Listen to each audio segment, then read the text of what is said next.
ഇപ്പോൾ ഡൽഹി ഹൈക്കോടതിയുടെ ഒരു പുതിയ ഉത്തരവിൽ ശാരീരിക ബന്ധങ്ങളെല്ലാം തന്നെ ലൈംഗിക പീഡനമാണെന്ന് വ്യാഖ്യാനിക്കാൻ കഴിയില്ല എന്നാണ് പറഞ്ഞിരിക്കുന്നത്.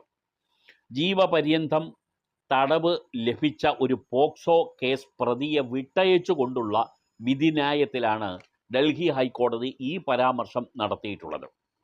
പോക്സോ കേസിലേക്ക് നയിക്കുന്ന പല വിഷയങ്ങളിൽ ഒന്നാണ് വളരെ വർഷങ്ങളായി ഒരു പുരുഷനുമായി ബന്ധം പുലർത്തുകയും എല്ലാ അർത്ഥത്തിലുള്ള ബന്ധം തുടരുകയും ചെയ്ത ശേഷം ഏതെങ്കിലും കാരണവശാൽ ആ ബന്ധം വിച്ഛേദിക്കപ്പെടുന്നതോടെ പോക്സോ കേസ് മുൻനിർത്തിക്കൊണ്ടുള്ള പരാതികൾ കോടതിയിൽ എത്തുന്നത്.